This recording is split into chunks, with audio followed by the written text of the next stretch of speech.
Hi dear friends, അസ്സലാമു അലൈക്കും. Welcome back to my channel. ഞാനിന്നിവിടെ തയ്യാറാക്കാൻ പോകുന്നത് നല്ല അടിപൊളി ടേസ്റ്റി ആയിട്ടുള്ള നമ്മുടെ ഷാർജ ഷേക്കിൻ്റെ റെസിപ്പിയാണ്.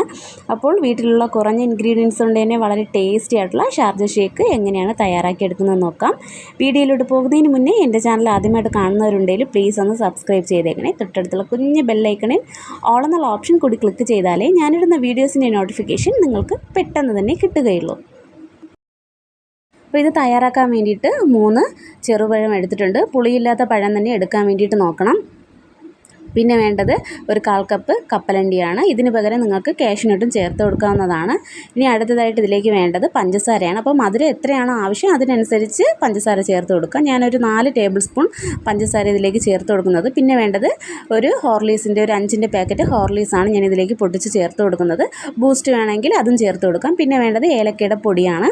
അപ്പോൾ അതും കൂടി ചേർത്ത് കൊടുത്തിട്ടുണ്ട്. പിന്നെ വേണ്ടത് ഞാനിവിടെ നല്ല കട്ടയായിട്ടുള്ള പാലാണ് എടുത്തിട്ടുള്ളത്. മിൽമയുടെ പാലാണ് എടുത്തിട്ടുള്ളത്. നിങ്ങൾക്ക് ഏത് പാൽ വേണമെങ്കിലും എടുക്കാവുന്നതാണ്. അപ്പോൾ ഇനി ഇതെല്ലാം കൂടി മിക്സിയുടെ ജാറിലേക്ക് ഇട്ട് നന്നായിട്ടൊന്ന് നമുക്ക് ബ്ലെൻഡ് ചെയ്തെടുക്കാം.